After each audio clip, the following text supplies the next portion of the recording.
Well, good evening, everybody. Welcome to our third session of how to prepare your child to be successful in the public school, particularly a Christ-centered approach. The team of people that have been working on this probably started this 6 or 8 months ago. It's hard to believe that after tonight, 3 of our 4 sessions will be complete. But our time's moving on for sure. Tonight, our focus is going to be expect, and prepare your children to encounter worldly views and ideals.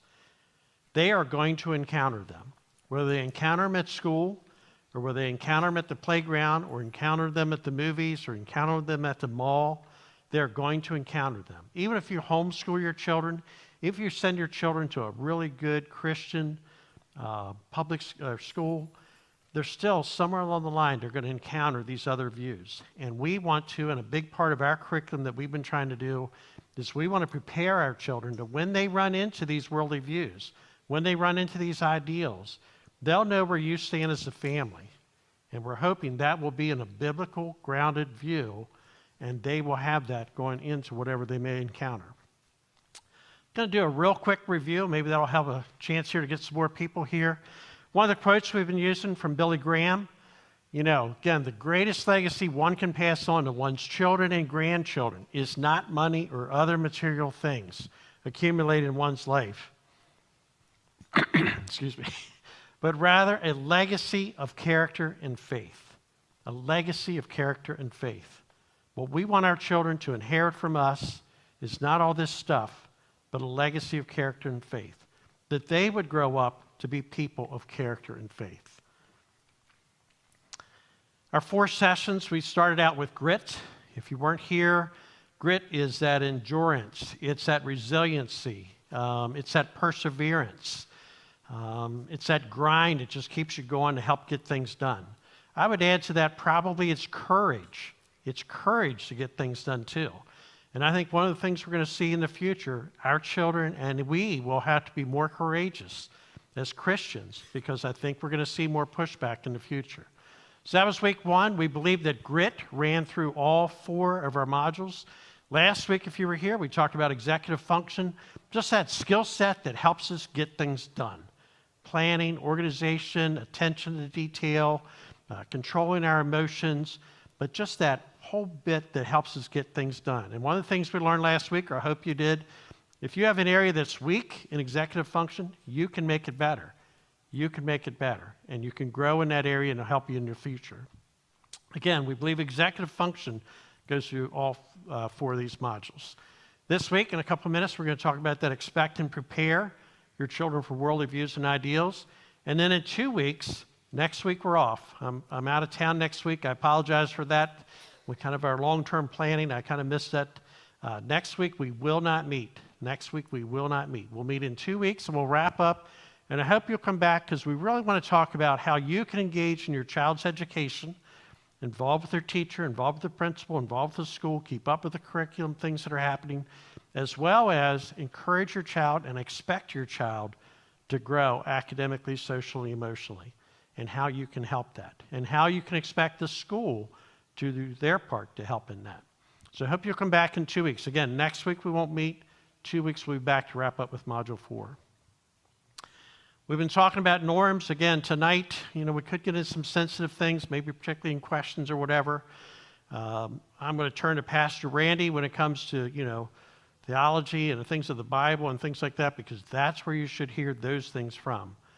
I'm just an educator up here, 43 years of experience, and a whole lot more I need to learn and grow and know about.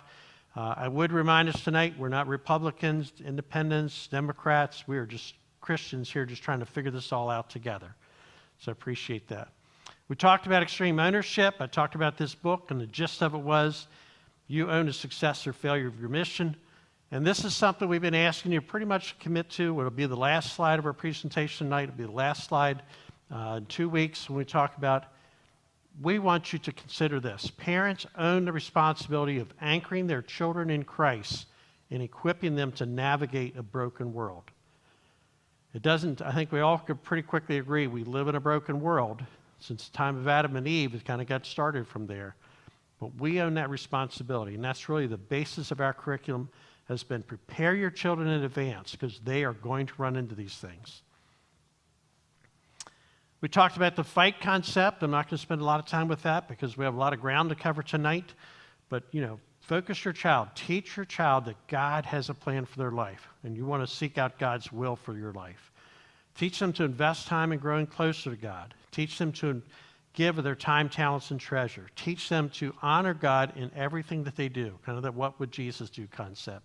And the thing I always say, it's always difficult to trust God in all circumstances, but that is something we need to teach our children.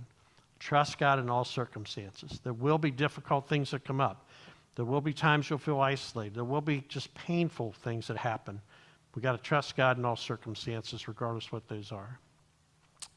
We want to do all this with a Christ-centered approach, recognizing that Jesus died on the cross for our sins, nothing that he did, but what we did.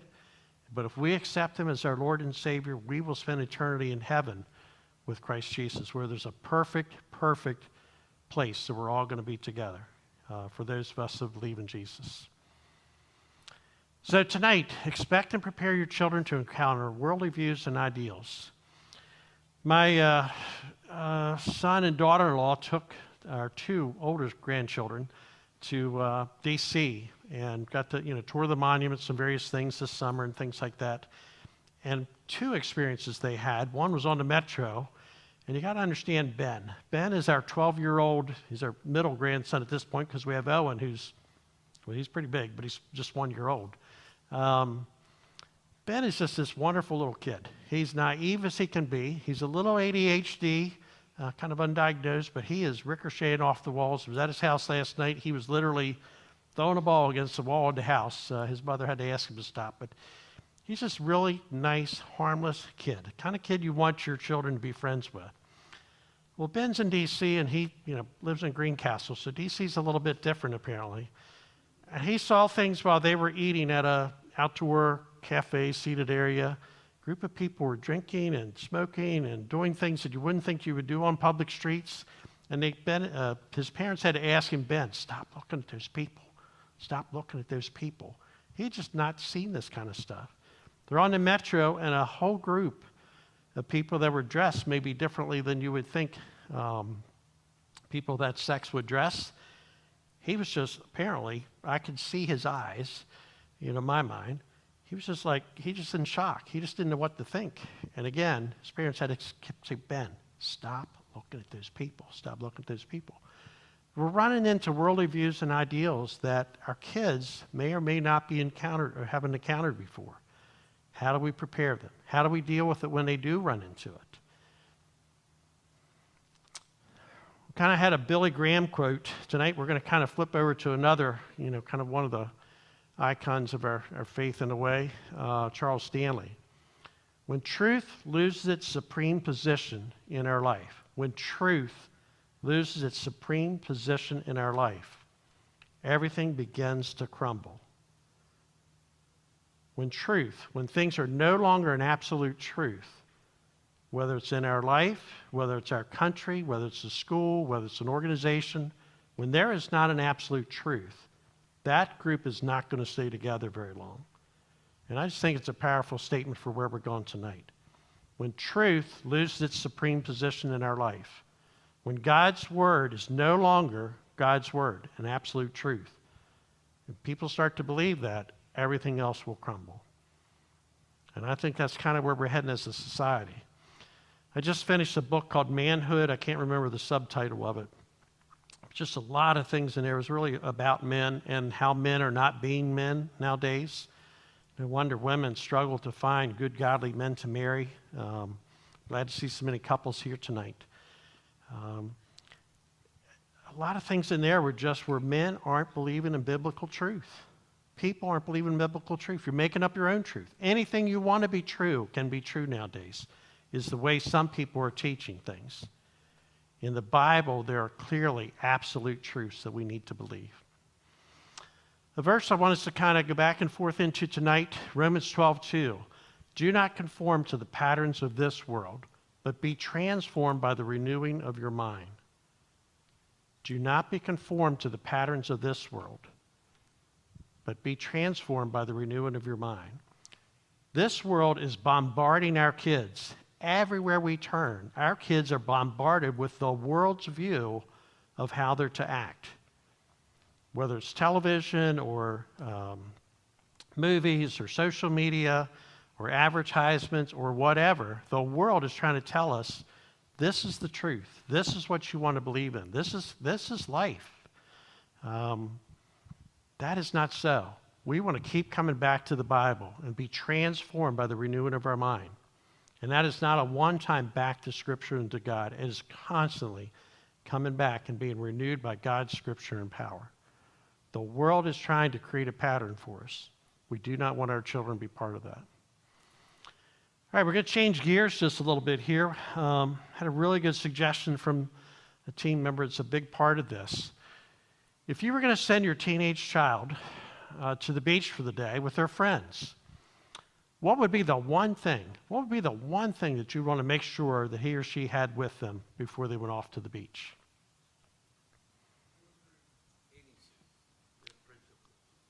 Well, it could be all the things we've talked about. Prepare them. You might run into this, might run into that. Might be that whole pre-teaching kind of thing of lots of things we've talked about or we're going to talk about tonight. Arguably, it could be sunscreen. It could be something as simple as sunscreen. The sun obviously gives, I think, vitamin D we get from the sun or something. There's a lot of good things come from the sun, but we've learned that too much sun, especially on our children, young children, can really have some harmful effects on them, not beyond sunburn. They get skin cancer and other challenges they would have. You'd want your child to be covered with suntan lotion to protect them from the sun.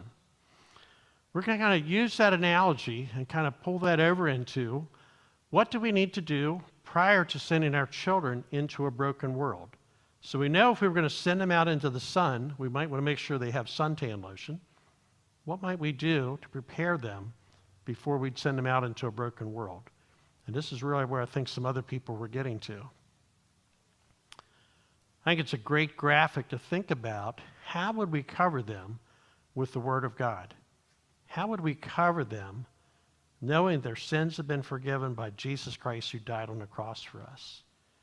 How would we share with them God's teaching about things that they might encounter in the world? So kind of think about that as a little bit of our illustration tonight. A big part of this and what we're teaching of how we would prepare them, how we would cover them, how we'd protect them as they went out in the world goes back to our fight concept. I'm not going to go back through that in the interest of time. But arguably this type of an approach or some other approach where you've been teaching your children, prepare them in advance. Cover them in advance.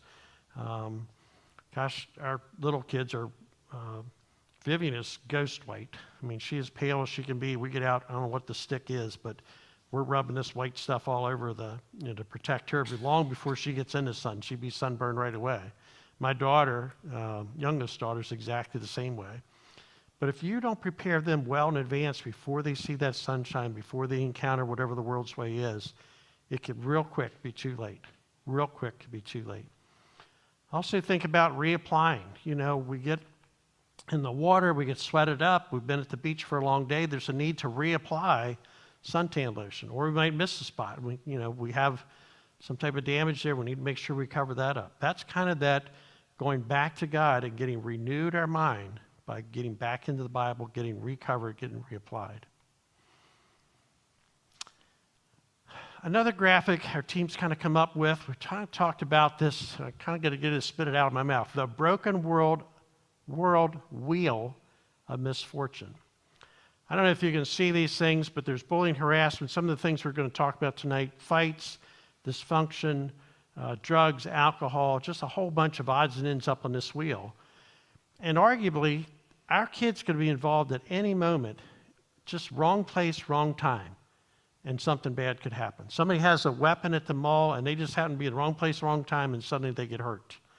Or a fight breaks out, or somebody offers them drugs or alcohol, or they're in a car accident as a result of something like that. Anything can happen to our children anytime. I would also say part of this wheel of misfortune can be, our kids are kids. Even as adults, we make mistakes.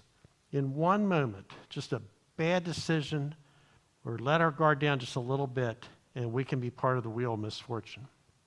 So I want to think about Preparing our children, do the very best we can to prepare our children, but there's still risk that bad things can happen to them.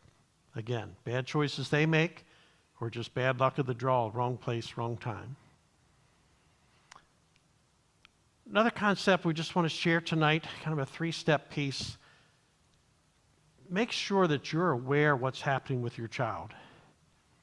Seems like a simple thing, but this is a really big deal. You know, we make assumption our kids are good kids, the kids are hanging around are good kids. Make sure that you're aware where they're going, who they're going to be with, who's going to supervise them. If it's school, what's going to be taught at school, what's the nature of what's going to be taught, what resources are going to be used. Be aware. If your children are on social media, which is something we're going to talk about in a minute, or they're just not quite acting right, be aware. Be aware. Try to find out what's going on in their life. Keep up with their life. Make no assumptions. The very best kids can just find themselves in really tough circumstances really quick. I've had to talk to parents that could not believe their child would do such a thing. My child doesn't do this. My child doesn't do that. Well, lo and behold, they do. And unfortunately, found out in very severe ways. So be aware. Be aware. I really encourage you. Beyond being aware, we need to talk with their children. This starts early, but I would just encourage you to start wherever you are. Start wherever you are. Middle school, high school kid, college kid, adult child. Talk to your children. A big part of talking to your children is listening. And this is probably something I'm always ready to solve a problem. I'm that type A personality. Let's get it done. Enough talk. Let's get to it. Man, I've learned in my old age, I need to be a better listener. Tell me more is kind of a counselor approach. Tell me more. Try to get a little bit more information out of your child. That'll help you be aware of things, but talk to your children. Find out where they are, what's going on, what's happening in their life. They may tell you all kinds of things, or may tell you all kinds of things about other people to give you a little insight of what might be happening around them. And then really what we've been talking about, then teach your child. Be aware, talk to your child, including listen to your child, and then teach your child. Teach your child what you believe in your household, what the Bible says. Go back to the Bible. Kind of take it off your shoulders a little bit. This is what God says. This is what God's plan is for your life. But teach your children what you believe in your household about various things. So that kind of aware, talk, teach, we think is just another thing you kind of put in your hip pocket. Just make sure I'm keeping up. Am I aware of what's happening? I can tell something's not quite right. Am I aware of what's going on? Am I aware of where they've been? Am I aware of how they're feeling? Am I aware of what they're doing? Have I been talking to them? Have I been listening to them? More importantly, have I been listening to them? And did I teach them about that, or is this an opportunity to teach them about something? Again, we've used this statement over and over. I would kind of take you back to that verse we use in Romans 12. The world is going to keep coming at your child or trying to get them to join them. Join us. Don't join the Bible, join us. If you don't shape the narrative for your child, the world will shape it for him or her. Again, just bombarded by stuff, especially in our topic we're going to talk about here in a few minutes about social media. Bombarded by commercials, bombarded by images of what they're supposed to look like and feel like and be like. It's just really a lot for kids nowadays, a lot. I have a Ford F-250. It's a 2011, starting to get a little beat up and banged up and a little rust on it and things, but I like my truck. I was watching a Ram commercial the other day. It says a truck is a tool, but what does it say? Ram trucks are life. What does that even mean? But it makes you think. This is the kind of stuff just the world is just constantly throwing at us. Our truck is our life. No, it's not. But it sure sounds good when you listen to these commercials and things. This is what our kids are bombarded with all the time. And other people are telling them these things. This is the way you should, come join us. Do this. It feels great. It's wonderful. The world is going to shape the narrative for our children if we don't. Okay, tonight we're going to jump into 6 topics. I'm telling you, this cell phone, social media thing, I think is just changing our world in a huge, huge way. And it is a tough one to get your hands around. Again, I don't care whether you have young children, they don't even have a phone or access to the internet or computer or iPad or whatever it is, or middle school kids or high school kids or whatever, I would say even as adults, cell phones and social media are changing our life, changing our life. We're going to jump into these 6 topics. I can remember, again, this goes back to being old, really when even just the internet, we weren't into, we started to get into email and access to the internet. What a wonderful tool for educators to have. We suddenly had the world at our fingertips that we could bring into the classroom. I can remember a gentleman that worked for me at one time as a social studies teacher. So, I mean, used to showing films and things like that to kind of make history come alive for his students. Gosh, the internet would be a huge resource. He would always tell me, oh, Boyd, technology, instrument of the devil, instrument of the devil. And I think he didn't really want to get into email or really learn how to use a computer. He was kind of, getting in his years there, I guess, as a teacher. But an instrument of the devil. Vince may have been more right than what I realized at the time. I saw it, I was much younger. I saw it as a great opportunity, a great opportunity. I can think when my son was in the Army, he was in Iraq because in Germany is where he was stationed, but he was in Iraq for 15 months. It kind of scared me to death, but it just didn't seem real because we were using Skype at the time. We didn't really have Facebook availability at that point, but we're using Skype. He's in the middle of the war, and we're talking to him on Skype, every other night or so, and kind of keeping up with him. It just didn't make it seem real. What a great tool. Facebook, what a great tool. If you have grandchildren, I know many of you don't, but you will someday. Man, if you have children that are, far away or other states or, whatever, to be able to FaceTime and talk to them and see them. Great tool, great tool. But, as Vince indicated, maybe an instrument of the devil. This quote we thought was very powerful as we think about what's right here at the fingertips of our children. Our children are one click away from evil. One click away. Whether it's their computer, their iPad, their phone, flip on a movie, whatever it is, they are one click away from evil. I probably don't even know all the things that are available on the phone, but I can kind of imagine. Because you can search on about anything and a whole bunch of things will come up and you can kind of pick and choose from that. Imagine the curiosity of our children when this stuff is right at their fingertips. I don't even think they even think anything about it. Probably that awareness we need to have is probably much greater than what we really think about. We really need to be aware that our kids are one click away from evil with these things. Okay, something looks odd to that slide to me. All right. I don't know what happened here. Yeah, I know what it says, but I'm just concerned about how it's coming up or showing up on the screen there. I don't know what happened to it. We sent the Google Slides over to Kim, and then I think she transfers them into something else. So every now and then we get this kind of a thing happening to us. With anything with social media, where probably any things we're talking about, start early. If you can start early to talk about how to navigate social media. Pitfalls, ups, downs, whatever. You can't start too soon. I would probably say kind of that old adage of, the best time to plant an oak tree was 100 years ago. The next best time, plant one today.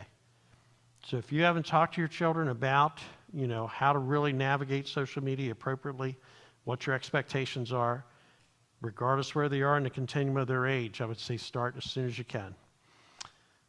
Supervision and restriction are going to change based on your child's developmental age. People say, well, what's the best time to get them their own computer or their own cell phone or things like that? Really depends on the child and depends on how you're going to supervise that and restrict that.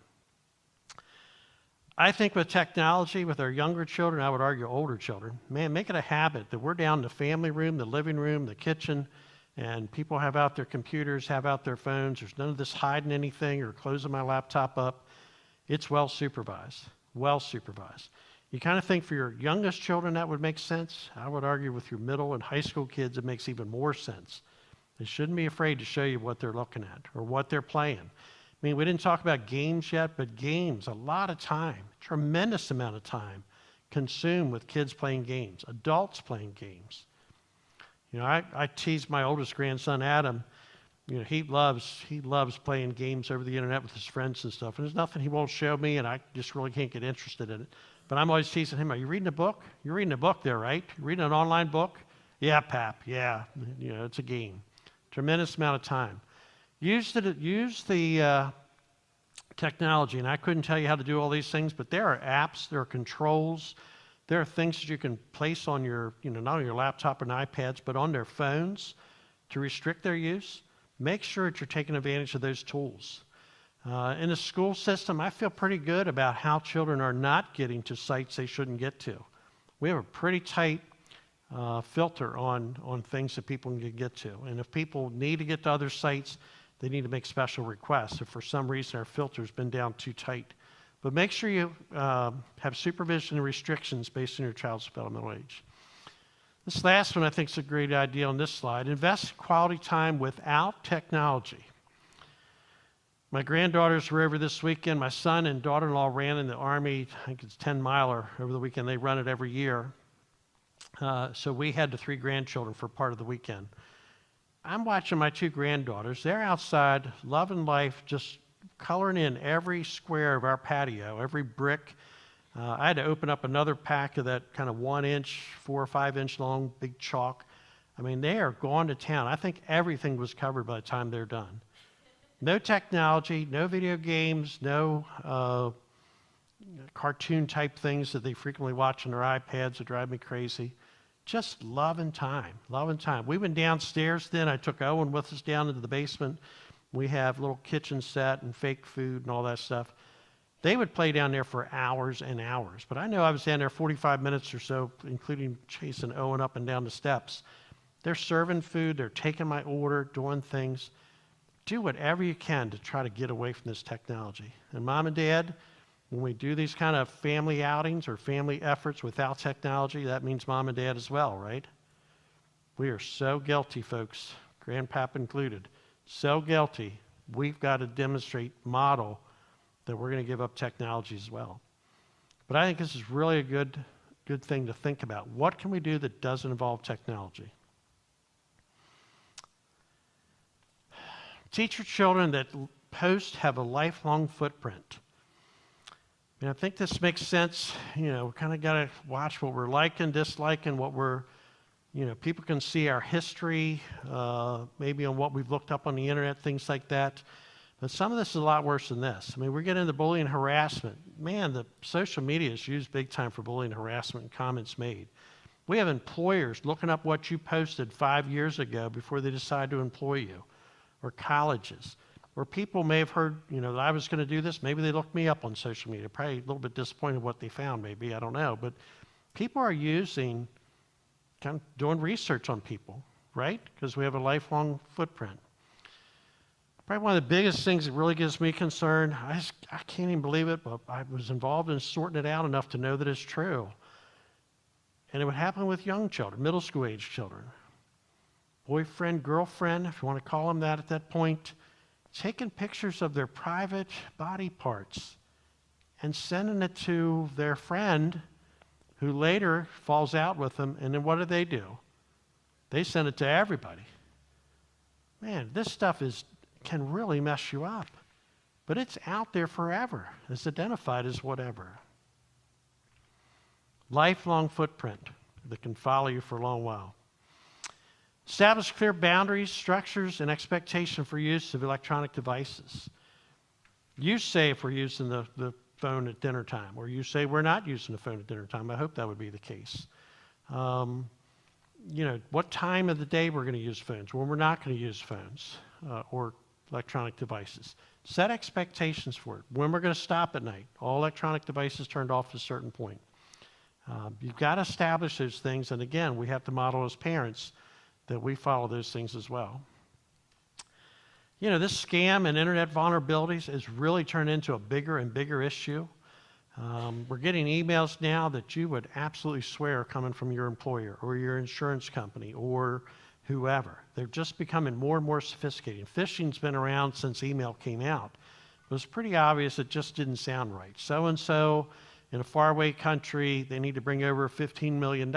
They need your help. I mean, everybody's probably seen that one, right? That kind of floated around for 10 years or so. Now, it just looks like, we as adults fall for it. Imagine your 10 or 12-year-old child, how quickly they would send a picture of themselves or something. And now with AI, I mean, they're getting the video and voice. They say if you get a call, be careful answering it, using your name or yes or no or different words, because they start to string all that together and can really fool people into thinking somebody is seriously calling, or video now I'm starting to hear. So teach your children about scams and vulnerabilities with the internet. Serious problems can happen. Establish blackout periods. And you can see in the rest of our script here, it says start small if you got to start small. Again, we have middle school kids, we have high school kids. This has already run amok on us. How do I even begin to have a blackout period? Start small. 15 minutes, supper time. By the time I pick you up from practice till we get home, we're not going to use any technology. I want to hear about your day. You put it down, I'm going to put it down, I'm going to turn the radio off. I want to hear about your day. So establish blackout periods. Again, mom and dad, we got to be included in the blackout periods. It's a great suggestion I heard, and I've heard it a couple times since. Some families charge all the devices in their bedroom. Mom and dad have the charging devices in their bedroom, and that's where it's got to be charged at night. So if your device is going to get charged, my middle school child, you go to bed at 8, 9 o'clock, you bring it in, plug it in here, or maybe a restricted time earlier than that. Your high school child, 10, 11 o'clock, you plug it in here, or small children. But, charging devices somewhere where they can't get to them. I heard they did a survey, I can't remember who did it, but they're saying that high school kids are staying up 12, 1, 2, 3 o'clock in the morning to keep up with social media. When your children are anxious to go and do their homework, go back to that awareness slide. Make sure you're aware, is that what they're actually doing in their bedroom? Or are they on this device, keeping up with their friends? They say they're going to bed, and it seems a little bit suspicious. Be a little bit suspicious in a nice way. Because again, we have kids spending way too much time. They should be sleeping. High school kids, they say, should get 8, 9 hours of sleep at night. It's not just our young kids that need sleep. Our high school age kids need sleep as well. And these devices are robbing them of sleep, which then in turn is keeping them from going to school maybe the next day, or they're not paying attention the next day, or getting all they can out of their education. Again, back to model appropriate and reasonable social media use. We have to model as adults. We have to model as adults. And I see people texting and driving. I see people talking to their kids, but they're also paying their attention to their phone. How am I listening if I'm doing this kind of things? Model good, appropriate, and reasonable use. Have a little 2-minute video because I think this social media is such a big deal. Kind of wraps this up in a little 2-minute video. So our team back there will show the video clip, please. I think this helps sum it up appropriately. Hi, I'm Dr. Mitch Bernstein, APA's Chief Science Officer, and we know that parents are looking for some concrete information on what to do about their kids' social media use. While we're hoping that tech companies and policymakers offer some systemic changes, here are 4 things you can do in the meantime. Number 1, kids are watching what you do. Make sure you as parents are modeling healthy and adaptive social media use so they don't accidentally learn bad habits from you about what you might unintentionally be doing in front of them. Number 2, make sure you're using all those social media controls so you are only letting your kids stay on each app during the hours you set and for as long as you want them to. You can also control some of the content kids are seeing online. Dig deep into those device controls or the social media platforms themselves and use whatever kinds of restrictions you think are appropriate for you and your child. Number 3, it's really important. Science suggests that you talk with your kids regularly about what they see on social media. Help them understand how much mis and disinformation is on there. It's important to remember that likes do not always mean that people agree with what they see. Even the profiles you see might not be real people. Help them to not make so many social comparisons with others, especially when the information they see might be curated or somehow filtered to look a lot better than it is in real life. And last, but certainly not least, watch out for problematic social media behavior. Protect your child's brains by making sure your kids are not staying online during times they should be sleeping, because sleep time is critical for their brain development. So on weeknights, make sure device and social media stops are at normal bedtimes so they get 8 to 9 hours of recommended sleep. Other things to look out for: if it interferes with daily routines and commitments, if they choose social media over in-person social interactions, and if it prevents them from engaging in regular physical activity, and more. Those could be warning signs. Hope this is helpful. Check out apa.org for more resources on how you can make some smart, science-based choices for your kids' social media use. Thanks. Okay, I just thought that was a good video, kind of quickly summed up some of the things we talked about. You know, these phones are a huge distraction in school. Kids are just kind of constantly texting. It's amazing how much typing and texting they can do without even looking at that screen. We included some things in your handouts, some kind of, I think there's 2 big sections in there, some things we didn't include in the information up here. It's just a lot of information out there about social media. Please, please, please pay attention to what your children are doing. Beyond their phone, but you know, it's a lot, their phone right now. Their computer, their iPad, their other devices, they can see things. But I'm really concerned about what's happening with their children with all this interaction. Bullying harassment really has become almost bigger. I kind of thought that would kind of go the other way, but I think again, because of social media, we're saying things and making comments to each other as adults. Imagine what's happening on the child end of things, probably things we never even see. Our kids are pounding on each other and making terrible comments about each other on social media, as well as, you know, in person and things like that. It has a huge impact on children, you know, especially, you know, when I was in school, particularly like middle school, I can think Mrs. Violet was our social studies language arts teacher. I think we actually called it reading and writing at that point. You know, she would say things like, you know, only the kids that love you, you know, you only tease the ones you love. Things like that would be said. That might have been true back then, but I don't even think it was true then. People tease people just to be mean or be nasty. My parents would say all the time, if we complain about somebody saying a bad word, or my brother or sister would say, you know, I said something to them or they said something to me, you know, it was very quickly almost dismissed. You know, the old sticks and stones will break my bones, but words will never hurt me. You know, I bet I heard that 100 times when I was growing up as a child. Again, not so true anymore. I just think we're become a very mean society in a lot of ways. Think about, do you understand what bullying is? You know, so clearly define the behaviors associated with bullying. You know, ask your child, is somebody purposefully trying to be intentionally mean to you? And good chance they are with what they're saying or doing. A lot of times, or most of the time with bullying, it's not that one time going down the hallway where somebody called me fat or ugly or whatever. It's kind of an ongoing. Happened on Monday, Wednesday, Friday, happened last week. It's going to happen this week. It's going to happen next week. It's that repetitious, mean behavior. There's somebody just constantly staying after you. I think this is probably really true. Typically involves someone with more perceived power than the victim. You always see these bullies. They might not be the best at whatever, but they have perceived power. They've taken power. They're taking power from you as they're sitting there implementing these bullying type behaviors and mean. Again, this happens face to face, but right now with our children, it's happened a lot over social media. And our children are having negative reactions and consequences, emotional consequences out of this. You think your child's being bullied? Just some starter questions we kind of came up with here as we looked at. Might ask your child, what's the best part, worst part of the day? Maybe that's something you do every day with your children. I picked Vivian up from Good News Club this afternoon. It's our 6-year-old granddaughter. It's her birthday today. So we called her this morning on FaceTime and Denise and I sang her happy birthday. And then I had her present with me. Denise was on something else tonight. So I got to pick her up from Good News Club, take her to her house, and open her present with her and some things. But I tried this, what was the best part, worst part of the day? It didn't work out so well. The 6-year-old, all she could see is that I had a present up on the front seat, and she was all the way in the back of the van.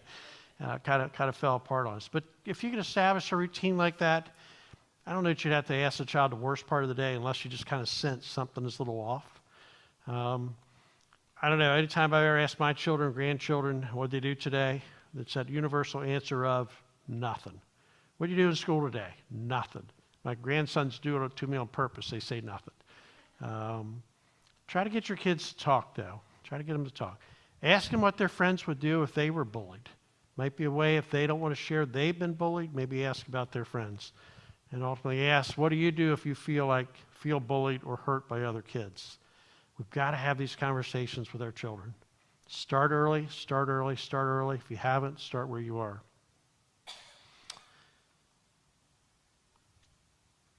Okay, what do we teach our children if they do feel like they're being bullied? Again, simple words, just walk away from the bully. Don't give them that power. Just get out of there. Walk away.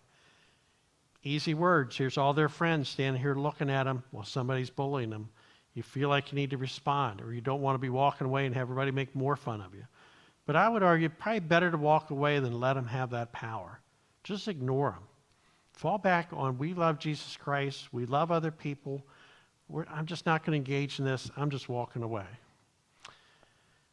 If they can, tell the bully that his or her behavior is hurtful and unacceptable. Big part of what the school system's going to do if they get involved in trying to sort out bullying is they're going to ask, did the bully realize that they were being hurtful to you? Now, they absolutely probably did. But if you've already done this, you've attempted to tell them that your behavior is unacceptable, that it's hurtful, I don't want to hear it again, and you've told them that a couple times, if you get to this part where you have to tell a respected adult, that's going to help if we're going to try to sort that out as a school system. Hey, Boyd, you've been asked to stop this kind of behavior. I understand you've done it multiple times, and there's going to be consequences for your behavior for not responding appropriately. Again, probably a bigger stretch for our children, depending upon their age, but young children might be better in this than some of our older children. Try to instill empathy in your child. Attempt to understand why the bully behaves in the manner that they do. A lot of times these kids are really screwed up more than the people that they're trying to bully. And they're just, trying to take this power. But it could be they've got a challenging home life or people really don't like them. Maybe there's a way for us to share the love of Christ by just being empathetic there. I would stress the golden rule with your child. We don't want our children bullying other kids. We don't want them bullying us. Do unto others as you would have them do unto you. So make sure that your children aren't involved in bullying other kids. It's so easy, kind of get sucked into the group. Maybe they're not the ones saying the words. Maybe they're not the ones making the actual posts, but they're making comments or they're around the periphery of it and they're not helping that child that's being bullied. Try to help children the best they can. Controversial issues. The school system, that's been the wave here the last 5 or 10 years. More and more issues around controversial issues, non-biblical issues, that worldview, trying to make everybody believe this worldview and trying to push out the truth is a real challenge for us. I've seen hope, I think, more in the last year where people are trying to rewrite the ship, trying to balance things back out a little bit. I think that's important, but I want to remind us of what our class is about. It's that pre-preparation. Teach your child what you believe in your home before they even encounter these controversial issues. We'll talk a little bit in 2 weeks about how to participate maybe in a board meeting or talk to your teachers or talk to your principals. But I would say all those things need to be done respectfully, in a positive way, the very best you can. I would not, I want to make sure people feel comfortable exercising whatever rights you feel you have, push back on things as appropriate based on your beliefs. But again, our class is about prepping our children for what they might encounter.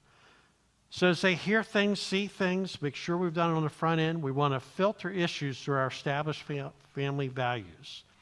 So I think when Ben saw those things in D.C. on the subway and when they were eating dinner, their parents talked to him later about what he saw and why that's a challenge or why it was concerned to him and things like that. Run those things through our family values. We don't have to hate other people. We don't have to make them believe what we believe, but we want to make sure our children are filtering these things through. And if we've been consistent with telling our children, it's not going to be the first time they've heard that, unless it is the first time based on circumstances. I think at school you want to make sure that you're familiar with curriculum and resources. We put a series of things in your outline today, a little bit about the health curriculum. You just kind of see those things. They're posted online at most school systems. They're posted at the state website. So there are ways to kind of see those. Now, what happens behind those words can be very different. My instructions to my health supervisor was, I want those things to be done at the very minimum possible level, because you also can take license when you look at some of those curriculum issues to take them to an extreme. And that's why I think it's important that schools have training, the teachers have training, and school system sets boundary and limitations to things. But you want to be sure that you're familiar with things. A lot of times, I know in Washington County, if we were buying a new textbook series or things like that, a whole team of people would go through and determine what we're going to purchase, and then that would be announced and be available for the public to review for a couple of weeks before the board made a major textbook adoption. You want to make sure you take advantage of things like that if you have any issue of what might be in a resource or a guide. Understand your school system's policies and regulations. Take advantage of those things. One policy we kind of changed or made sure we want to make parents aware. We got into some controversial books, and we wanted to make sure first we had elementary books in elementary, middle school, high school. We didn't have high school books in elementary.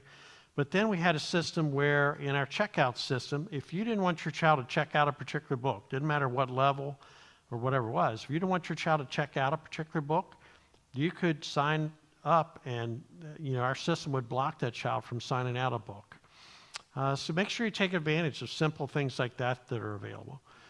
I think we got to be careful we don't get too hung up in what our children might have access in school, because again, on these crazy social media devices, they have access to all kinds of things far beyond what the school system's ever going to, hopefully, is ever going to share with children.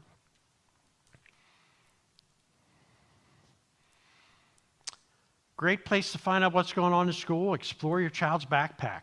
I mean, it's probably going to be a hodgepodge of papers and twisted books and mangled up whatever, but you might see grades in there. You might see completed assignments, but it might be a good insight into curriculum and what's being taught. Might be a little bit helpful to help your child kind of sort that out a little bit, get ready for the next day as well. Check the district's website. If there's changes being made, if there's books being reviewed, if there's things happening, you want to be sure that you keep informed on things. Make sure that you're familiar with opt-out options. I think we listed a couple of those things in your handouts. There's actually state COMAR. For religious reasons, you can opt out of certain things. Make sure you take advantage of those if that's important and of concern to you. So I just think it's important we kind of keep up on all those types of things.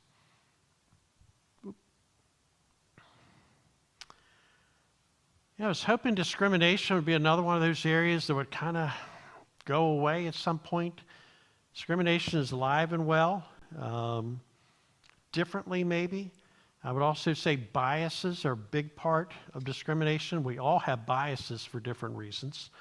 But very challenging, I think, for children that are discriminated against for color of their skin, for their religion. I would argue Christians are going to find themselves hopefully not standing alone, but in a class where we're going to be discriminated against. We're going to be devalued for the truth that we believe in at some point.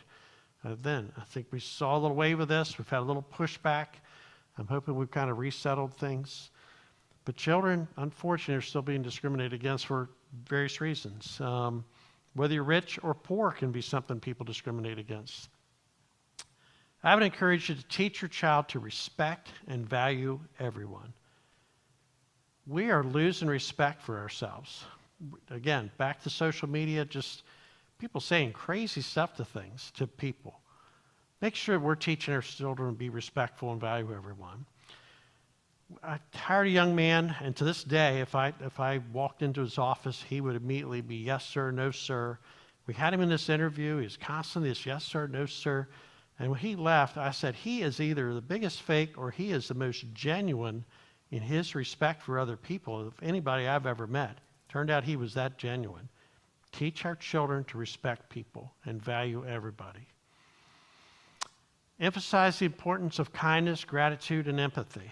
I think all these things can help us overcome discrimination, even overcome our own biases about things. We are not living in a kind world. We're not living in a grateful world.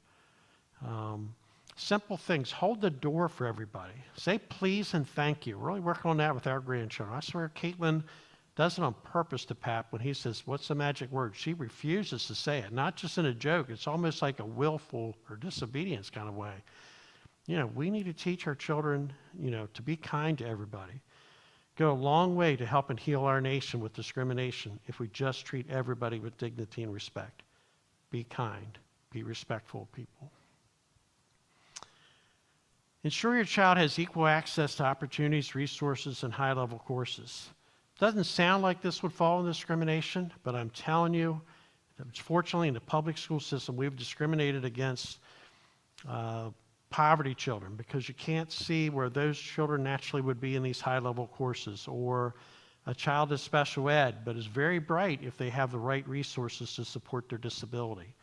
I just think that bias comes out. I can tell you counselors historically have had biases. So-and-so was in the high-level classes, so their brothers and sisters naturally would be in those classes. The oldest child was a train wreck, so everybody else is going to be a train wreck. And we just let these biases influence us. I can think of a young man, his name's Jason. I guess he's not a young man at this point.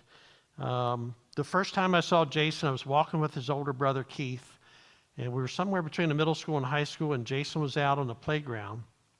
Maybe it was at phys ed class, I don't know. Somebody wasn't very well supervised, but one thing I remember seeing about Jason was his backside, and it wasn't with a piece of clothing on it. And I'm like, oh my. And his brother Keith says, "Babe, you think I'm trouble. Wait till you get him next year." Jason must have probably spent most of his time in the hallway, principal's office, wherever, because he was a constant troublemaker. Even when he came over as ninth grader, he had a really rough ninth grade year. What I discovered about Jason, he was probably one of the brightest young men I ever met. But because he was poor, because he misbehaved pretty much his whole life, opportunities were denied that young man. We did not do right by that young man. And I feel concerned about it to this day. Jason, I would say because of his executive function and because he was so smart, he's really made a real success for himself. Didn't make it to college. He could have probably gone for free because he was that poor. But I'm telling you, the counselors just saw that kid as not advanced program material, not even, upper level material. Probably tracked him to the lowest things he possibly could have been. We do those things. Make sure you're an advocate for your child and they're getting all the resources and things they should get. They're not discriminated against for any of those kind of reasons. You got to tailor your conversations about discrimination based on your child's age, but our kids start to understand pretty quick if something's not right. I tell you, it tickles my heart to see our young kids. When we get a pre-K, we expanded pre-K in Washington County from about 300 or 400 kids to 1,200 kids in the last couple of years that I was with the school system. It never failed. When I went to pre-K, kindergarten, first grade, second grade, it didn't matter the color of your skin. It didn't matter your religious beliefs. It didn't matter whether you're rich or poor. These kids loved each other. They played with each other. They're climbing all over each other. They're having a great time. I don't know what happens, but things change as some of our children get older. But tailor your conversations to your child's age, what they can talk about. Make sure you promote open and honest conversations about discrimination, if they feel discriminated against or if you believe they've discriminated against anybody. Teach your child maybe some appropriate responses similar to bullying harassment. That's hurtful, and I don't appreciate it when you call me that name. I'm asking you to stop. I'm asking you to stop. Just some simple things like that. And again, similar to bullying harassment, make sure your children report it to you, report it to an adult. We're not going to tolerate discrimination in our school system.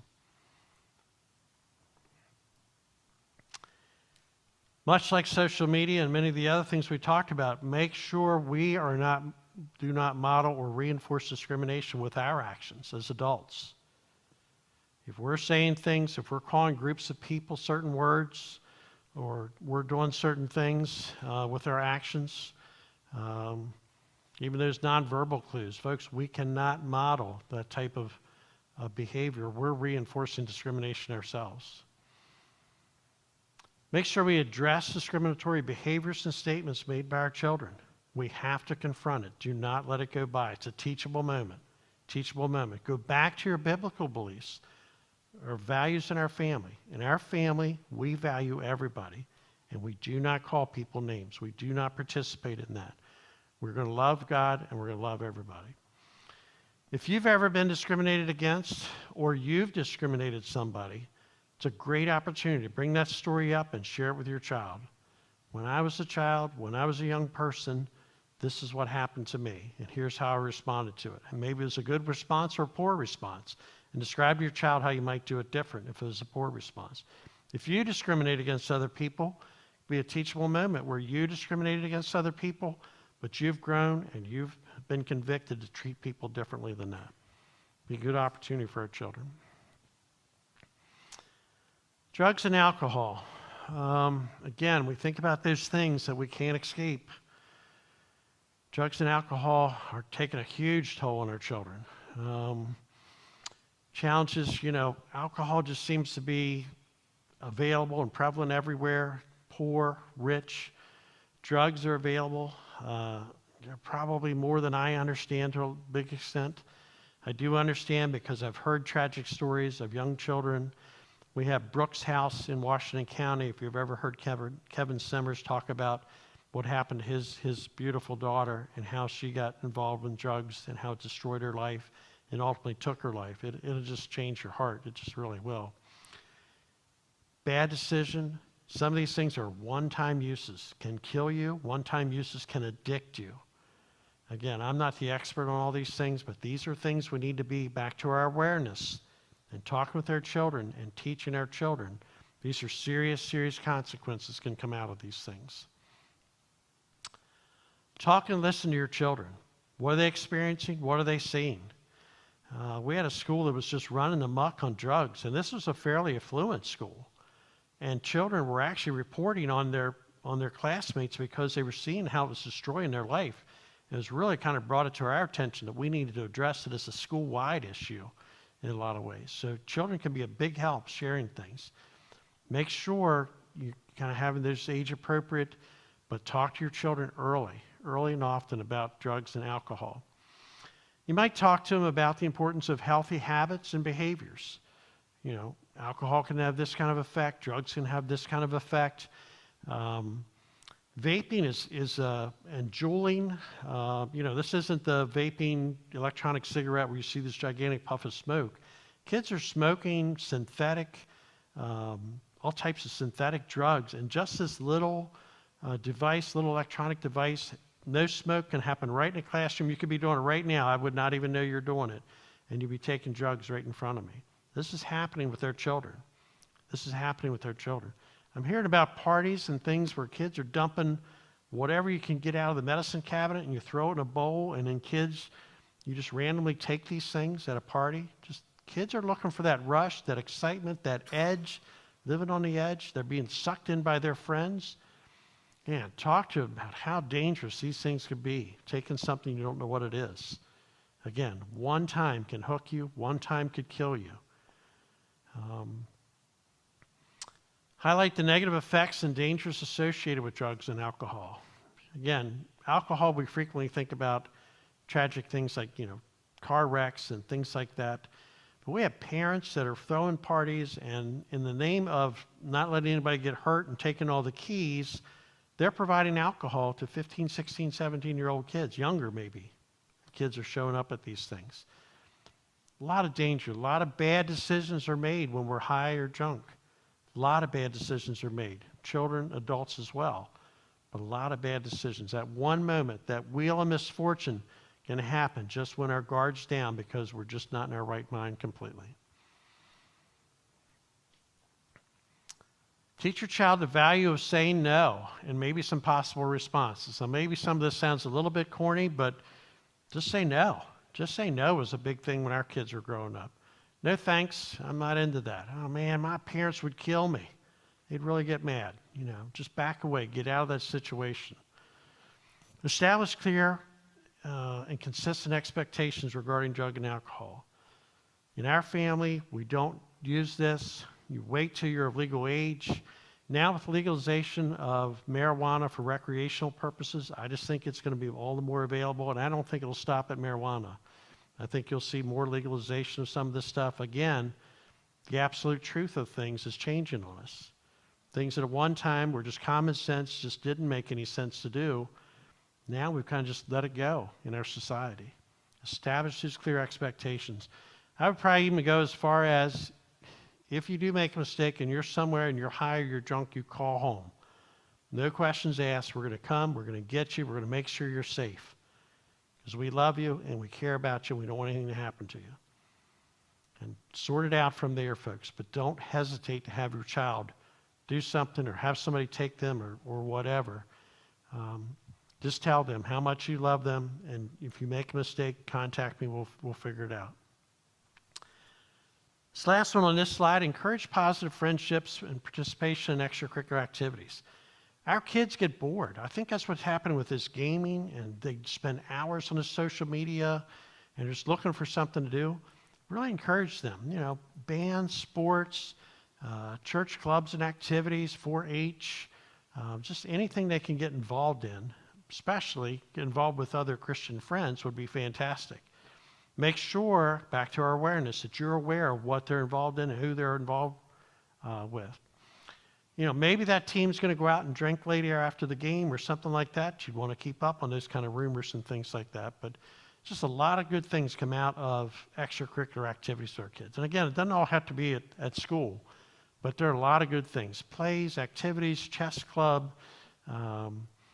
Vivian today was at Good News Club. It's a Christian club that these ladies have been doing forever at her elementary school. I'm glad she's involved in that. Just look for opportunities like that for your kids to be involved in. Last one we're going to talk about, and I feel like I'm kind of being Debbie Downer here tonight, but this is stuff we just got to be aware of. It's out there and it's happening. Student behavior and dysregulation. COVID has added to this where our kids will come in and they just aren't settled. They don't know how to follow directions. They don't know how to behave themselves.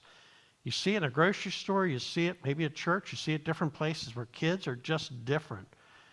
What I've seen in pre-COVID, I was seeing a younger group of kids coming in that something was different about. Something was different about. Some of it I do think is we have drug-addicted babies that are coming through school now in a big way on this younger age that is really creating challenges for our teachers and challenges for your children possibly. Other things just totally not related to that. No, nothing wrong in the home or anything. It's just the nature of our children. Social media, I would argue, is again, this whole video change in our kids' minds and things is really just affecting our kids. And we're seeing social emotional outbursts. What I was seeing at the end of my career in middle school and high school, fights and things like that, you were always concerned about that, but you weren't really concerned that kids were going to get hurt. When I was hired by a gentleman named Ed Stinger, real good principal, real good guy, and one of the things he taught me, he said, never run to a fight. Never run to a fight when we would go and break up fights. 2 or 3 swings, it's going to be over. It's about a boy, it's about a girl. 2 or 3 swings, it'll be over. I'm telling you now, we're on our way to a fight in a hurry. We have the police coming with us if they're there in the building, because now kids want to hurt each other. They want to pound your head on the concrete. That didn't happen 20 years ago. People didn't really want to hurt you. They wanted to get a couple punches in at you. They were mad at you. They might even be your best friend that you're mad at fighting. But nowadays it's different. Nowadays it's different. Your children want to protect themselves by not underestimating what's happening right in front of them. They got their phone out. They want to video this great fight that's happening. They might be the next one to get hurt if they're not careful. Our teachers are leaving. 44% is what the research says, that teachers leave in the first 5 years of becoming a teacher. We're losing 44% of the teachers. And the thing we would say, teachers are not being respected as they once were. They weren't trained, or I don't know that anybody's trained to deal with some of the behaviors we're seeing.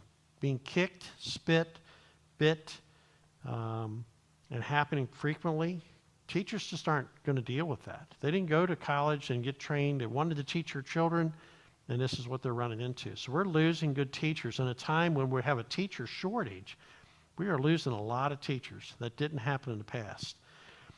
I'll guarantee you it's already happened in Washington County. Wouldn't be surprised it's happened here in Frederick. You may have started with a full roster of teachers on the first day of school if you were lucky and had every area filled. I'll guarantee you already have openings here in October. In the first week or two, I heard in Washington County, because I'd see the repost of positions that I know were filled, people left in the first couple days of being in education. Careers may have been over, but it just wasn't what they were expecting to see, especially out of student behavior. Place to start, make sure we teach our children to behave appropriately. That is one of the number one things we can do as Christian parents. Make sure we have taught our children how to behave, how to be respectful, how to follow directions, how to respond to people even when we disagree with them. Work on student behavior. We want to emphasize the incredible importance of respecting school personnel. We might not always agree. Maybe the teacher called you the wrong name, the wrong person, you weren't the one doing it. Doesn't matter. We're still respectful to the teacher. I don't want you calling her names. I want you to call her Mrs. So-and-so, Mr. So-and-so. We're going to go in and meet with them. You're going to be respectful. We're going to behave. I want to hear Mrs. Smith, man, there's something different about your children. They're always so well behaved. That's what you want to hear as a Christian parent. Make sure we're respecting school personnel. Principal so-and-so or Mr. or Mrs. So-and-so, not Michael, or something like that. Just teach our children respect. I think it's important. We talked about social emotional things last week, the count to 10. So instill self-regulation skills. Feel yourself getting upset. Before you act out, before you respond, make sure you've got yourself under control. Count to 10. Make sure you're thinking, am I hearing what someone's telling me to do? They're asking me to come here. That seems like a reasonable request. When I was assistant principal, you dealt with a lot of discipline. I would talk to kids all the time. The teacher was wrong. She was trying to, hey, as long as they're not telling you to run out in the middle of Interstate 70 and stand, they're making a reasonable request, do it, and let me sort it out after the fact. Do not overreact. Do not, because as soon as you called her a name, as soon as you blew up, as soon as you escalated this thing, now you created a problem if a problem didn't exist before. Self-regulation skills. Be calm, follow directions. Mom and Dad will sort it out if we need to. We need to prepare our children to encounter inappropriate student behavior and dysfunction. Again, things I'm seeing more with young children. Someone loses their mind and we're suddenly throwing chairs and desks and spitting and hitting and kicking teachers. Now, sometimes this is happening with children that have other issues going on and the school's trying to mainstream them or work with them, trying to give them the best education they can. We have kids that are just freaked out by that, and amazingly, we have whole classrooms of kids that just kind of roll with it. They just kind of deal with it. Make sure your child knows that they could run into this kind of behavior and what they might do if they do. Someone's throwing desks and chairs and biting and hicking and screaming, move away from that behavior. Back up, get out of the way. Again, I would argue on that middle school, high school end, we're getting in these serious fights. Man, you are one blink away from somebody suddenly pulling out a weapon. We're seeing more weapons. We have rumors of more weapons. We have kids bringing weapons to protect themselves because they're fearful. We have kids bringing weapons because they're involved in gangs, and adults are giving them bad instructions and directions. Man, I hope it continues in Washington County. We have not had anything serious during the day, but we are moments away from it. 4 o'clock, 4:30, 5 o'clock, we have kids involved in shootings, kids involved in being knifed or stabbed. Washington County. Our mind goes to, did they have that gun? Did they have that knife when they were in school? Things like that. It happens, folks. Get your kids to move away from any inappropriate behavior. Don't engage in inappropriate behavior. Don't join in if kids are causing disturbance or riot. You're seeing now these crash and grab or whatever it is. People go into stores and bust open things and everybody's stealing stuff. Make sure kids just know, don't get involved in that. Just because 100 people are doing it doesn't mean you need to be the 101st person doing that. Don't engage, don't encourage, don't participate in anything like that. Listen to your educator's directions. What we're having now, kids will get so packed around a fight, administrators can't even get to the middle of it. kids are actually kind of keeping them out of it because they want to see what's going to happen. People are asking for you to move, move. People are asking you to leave the classroom, leave the classroom. Do what administrators, teachers are asking you to do. Also gets back to the concept of respect. But they're trying to protect you. Especially, again, we got a kid flinging chairs and desks and things. We've seen whole rooms just destroyed by young, little kids. And everybody's freaking out because you just don't even know what to do. You don't even know how to get a hold of them to get them restrained a lot of times. These things are happening in your schools. Guarantee they're happening in Frederick the same they happen in Washington County. Kind of coming to the end of our thought process here, I really think a big thing, it's getting harder to find Christian friends, but encourage your child to surround themselves with friends that are Christ followers. Encourage your child to surround themselves with friends that are Christ followers. Their friends will influence their future. You know, people say they have 50, 100, 200 friends on Facebook or Instagram or whatever these things are. We really only have 15, 20 close friends, probably 4 or 5 really close friends. What if those 4 or 5 really close friends could be Christ followers? Maybe you could find them here at church or know that they go to church other places. These are people that hanging around your house. Your kids are going hanging around their house. These kids are going to influence the rest of their child's life. Going to influence the rest of your child's life. 1 Corinthians 15:33, do not be deceived. Bad company ruins good morals. I can't remember exactly what my dad said, but something like run with the wolves, you become a wolf, or something like that.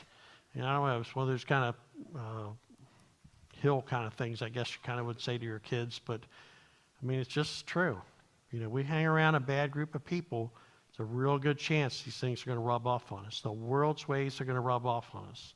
Got to come back to renewing our minds with Jesus Christ and the Bible and what it teaches and what our family values are here in our home. Don't be shy. Tell your kids, these are our values here in our home. This is what we believe in. Tell their friends, this is what we believe in. As much as we'd like to bubble wrap our kids, you just can't protect them forever. Again, homeschooling's great. Sending them to private Christian school is great. Trying to protect them, keep them away from that party and away from this and away from that. It's all good, but eventually they are going to have to make choices on their own. Again, back to our concept here. How do we prepare them to make good choices? How do we teach them the values that we believe here in our house, in our home?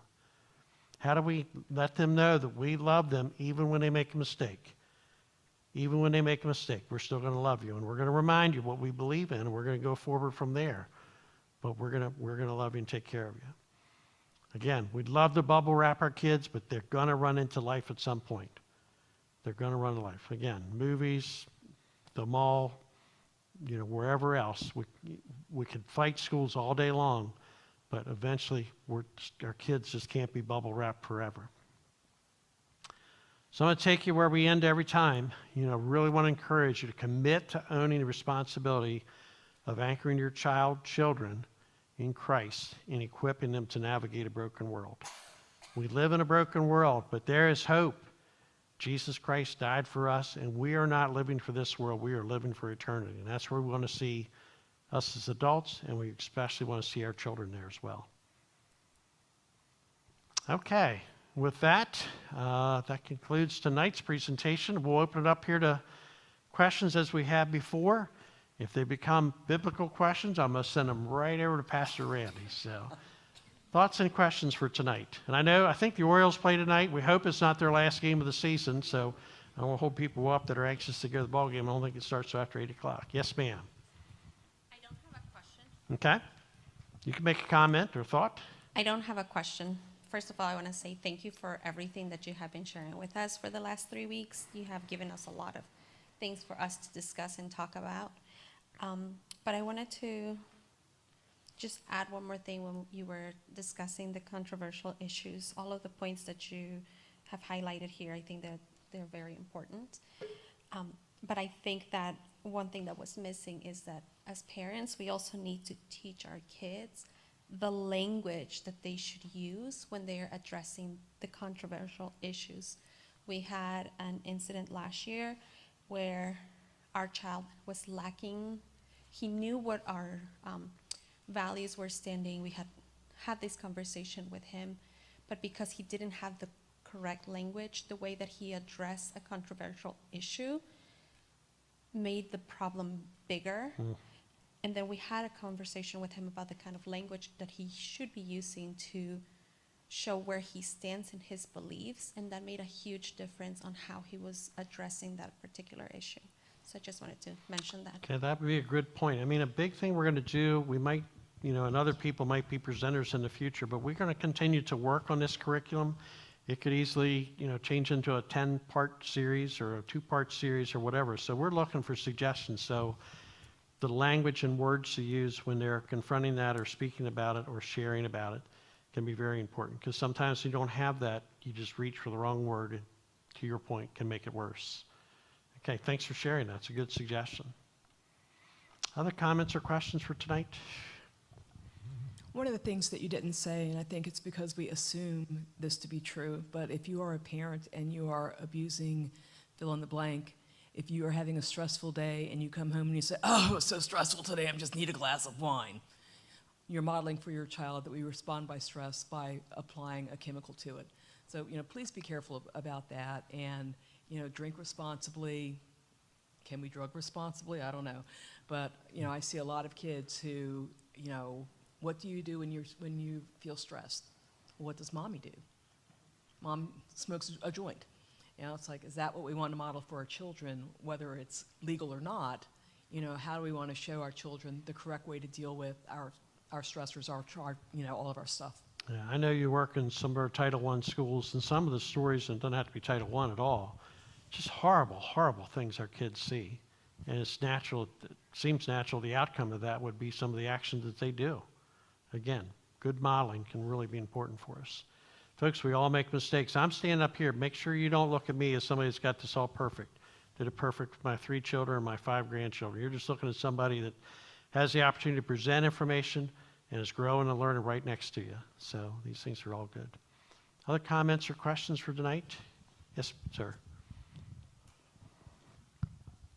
The Good News Club that your granddaughter's a part of, they have one at Butterfly Ridge. Is that all the same, like curriculum? I've been meaning to check it out, but Yeah, I don't know. Good News Clubs have been around for a long while, and tonight when I picked, because Denise generally picks Vivian up from Good News Club, and tonight when I picked her up, I recognized one of the teachers. She's been doing it forever. She's actually a retired teacher, but she's teaching the Good News Club. So I don't really know, but it's a recognized kind of group, I guess, of some type, because I've heard of them for a long, long time. More elementary. I mean, we have Fellowship of Christian Athletes, Young Life. Those things are still hanging on in Washington County, and I think they have them in Frederick County. I know they do in Carroll County. Those are really good groups. You can get your kids involved in really good, solid Christian, Bible-based groups like that. So I did ask Vivian what she learned in Good News Club, and she said we learned about Jesus, and I didn't get much further than that because, again, she was focused on her present. So, all right, other comments for tonight? Thank you. Yes, sir. So I've been out of school for a couple of decades, but I felt like discipline was declining I know it starts in the home, but it also carries over into school. I felt like it was declining even back then. What's your view on discipline in the school today, and how do you view that? Well, think a little bit of what we're going to talk about in 2 weeks. We're going to talk about you should expect your school to have a code of conduct and system for managing discipline. What we're seeing is we still have schools, doesn't matter what the school is, high poverty, low poverty, inner city, out in the country, whatever, that are very well run, that you absolutely can get an excellent education. Your child can be 100% safe in portions of the school and other portions that are just more out of control. Not so much a result of lack of effort from teachers or administrators, but just the makeup. We're just a little microcosm of our society. We see what's happening out in our communities. Just things are not punished the way that I don't mean punished. We're not disciplining our society the way that we once did. And this is what our kids are seeing. And again, we live in a very selfish, self-centered world, and kids want what they want, and they want to do what they want. And just school's not the most important thing. So I'm concerned about what I see. I'm really concerned about these youngest kids. I'd say up to about 3rd, 4th grade right now. I don't know what happens when they get to middle school and high school. Does it continue to erode and decline what's happening?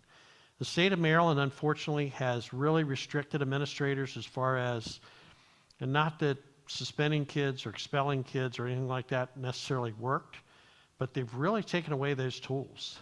State of Maryland, unless you really commit a serious, serious crime, I think down to like 2nd grade, nothing can happen to you. I mean, you can almost do anything, and very little is going to happen to you.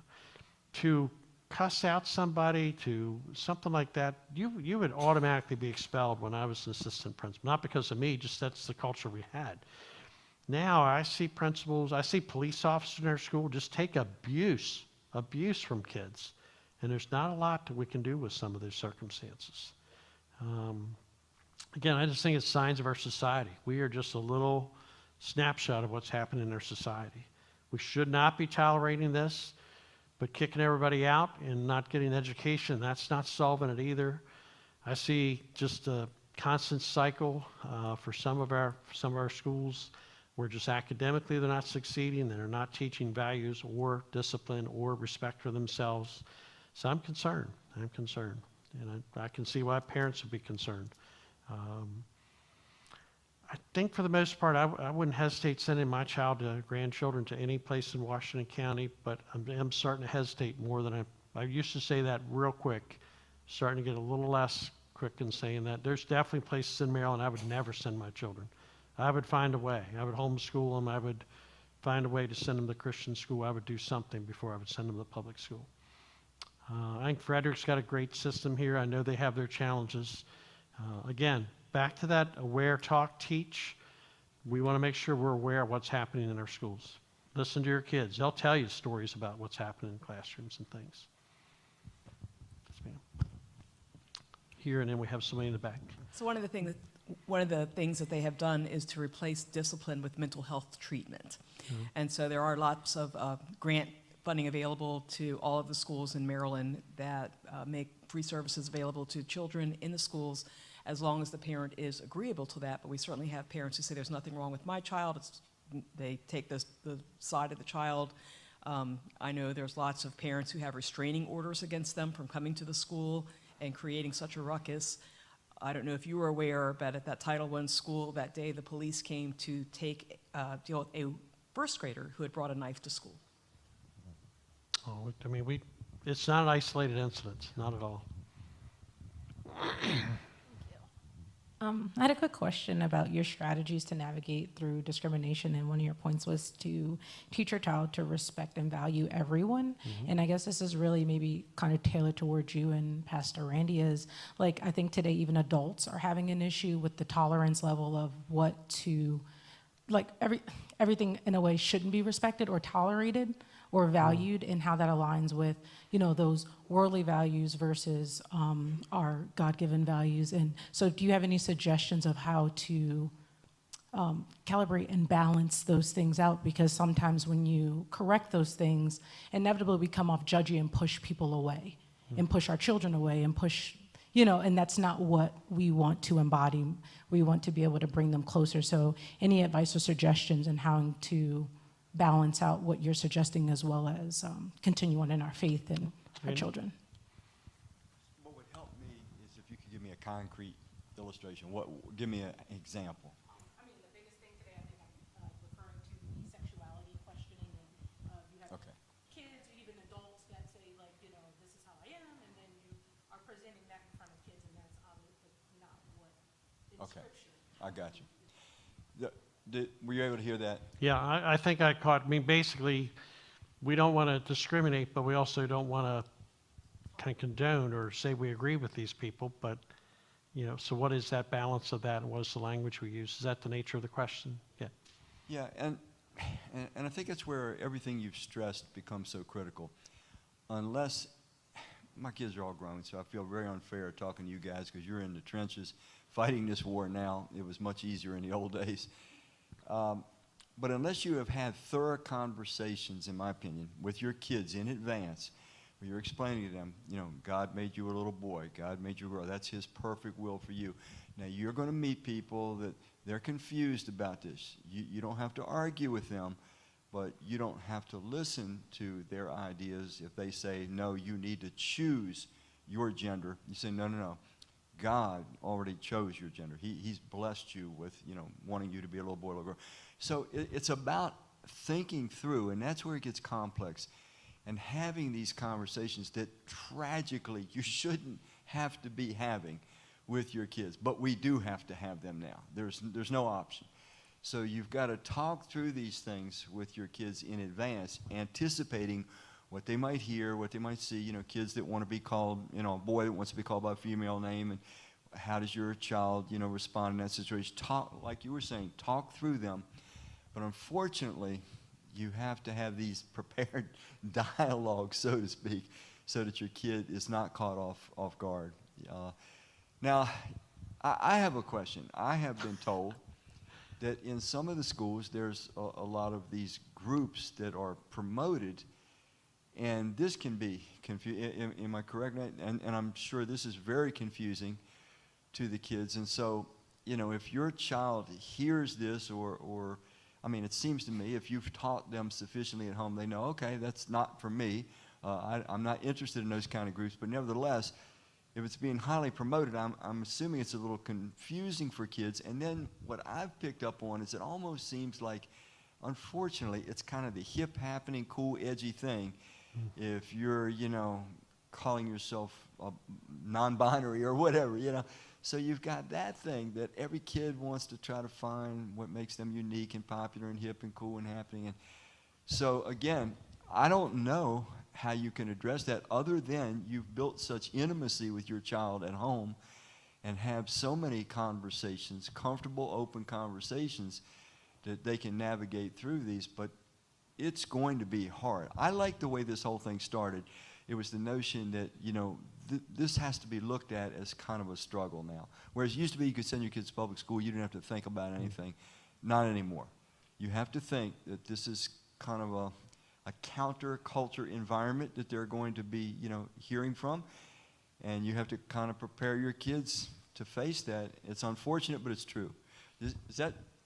Yeah, someone shared with me today, they heard a broadcast where they talked about have your child listen, or even as adults, listen, watch, think about what they're seeing, think about what they just heard, and then discern. We're going to run that through the filter of what is my family values and thought process, what have I been taught, what does the Bible say? So kind of a little bit of, all right, this is kind of the pushback that I'm getting, or this is what I'm being encouraged to think about or to do. How's that line up with everything that I know so far and what I've been taught at home and what our values are? And hopefully your child will kind of continue that conversation and communication with you at home, because it is going to be, again, go back to where we were with Romans 12:2. I mean, the world is trying to change us. There are people that are purposely trying to change us, or the fact that they just aren't a Christian themselves. They can't see this truth that we believe in, and they're just determined that we have to believe differently. And I would just keep taking your child back to the Bible. I really want to honor time. We'll make the last comment because we are after 8 o'clock, and I do want to make sure I respect your time. I think that the question that you brought up comes back to what I was sharing about teaching our kids the correct language. Because if our kids are going to school and saying things like when my son said, I don't agree with, in this case it was homosexuality, right? That caused him a lot more problem because it was the not agreeing. But then when we had the conversation that this is not a whether you agree or don't agree with somebody, it's about your fundamental beliefs.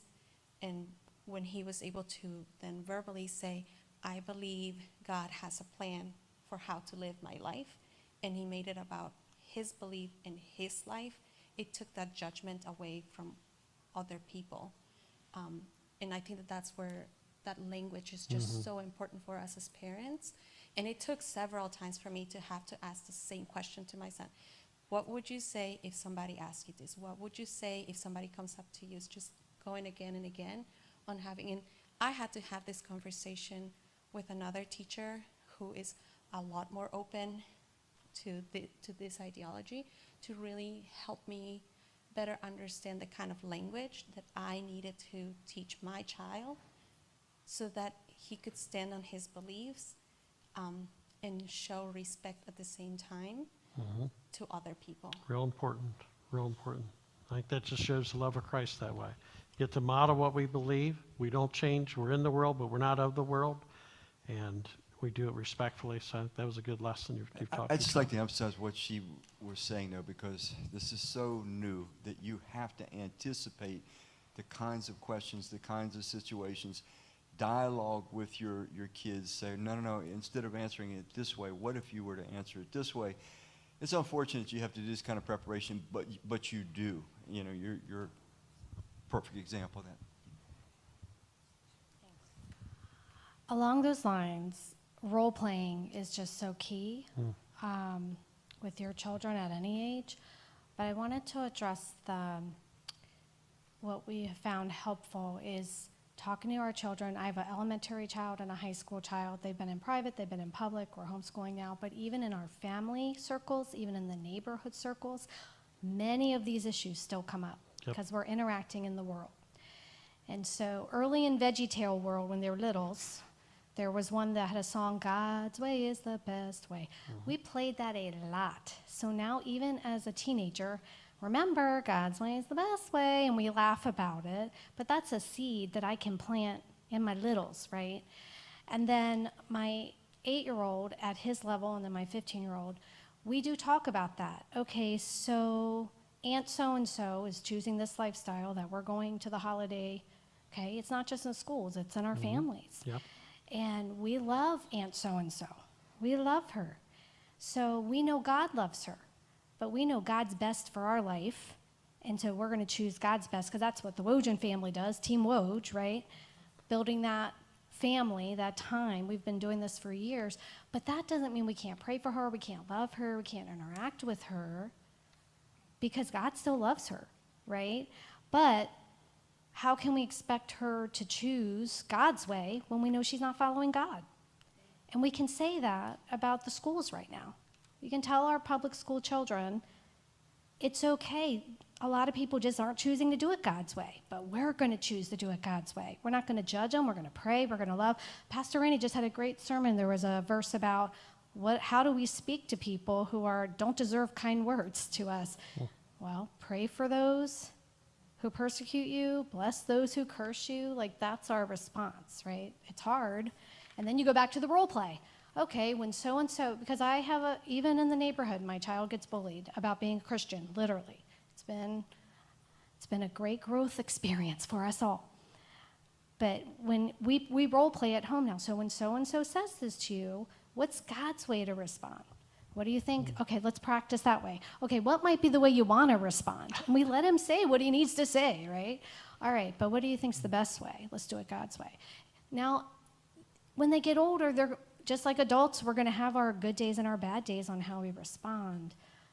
But just reminding them, let's do it God's way, let's do it God's way, which is what you've been saying the whole time about having conversations I like about the way you what say it. I do think I'm we going to put you up here value. this time. But what do we value? And it goes back to God's way. And I'm going to say this one example, and this is not to bash Santa, but it has been such a gift that early on we decided we were not going to believe in Santa with our kid. Okay? We told our kids, don't tell anyone else. If they believe in Santa, that's okay. But we want you to know what this holiday's about in our home. It wasn't anything negative against Santa. Santa's fun like Mickey Mouse, okay? My daughter got to preschool. The preschool teacher introduced, you're an animal, like seeds of evolution, right off the bat, 4-year-old. She came home, she said, Mommy, and she told us what this teacher said, and I said, but you know that's not true. God created you. You know, you're not an animal, you're a human being. And she goes, but she's the teacher. Right? Because by sending our children to the teacher, we've said that teacher has authority, we can trust the teacher. But my husband and I were able to say, but remember, we told you the truth about Santa isn't real. So we're always going to tell you the truth about God's truth, and you can trust us first. So sometimes there will be other truths to build trust with your kids. But we, just as much as we want our teenager to build trust with us, we have really had a mindset of building trust with our children. So when they have these moments and they're questioning the bombardment of the world, that they can come to us and say, my mom and dad always told me the truth. They always pointed me to God's way. I can count on what they're saying, and it can trump card some of the junk that they're getting on the regular. Thank you for letting me share. Yeah, excellent comments. Excellent comments. Well, part of what we'll have in 2 weeks, remember next week we don't have class, 2 weeks we have class. We actually have a slide that says you don't have to agree with your teacher, because that's important that our children know that. It's important we know that. We'll go over that when we get to that. Okay, I'll see you all in 2 weeks. Thank you for your attention tonight. Appreciate it. Thank you.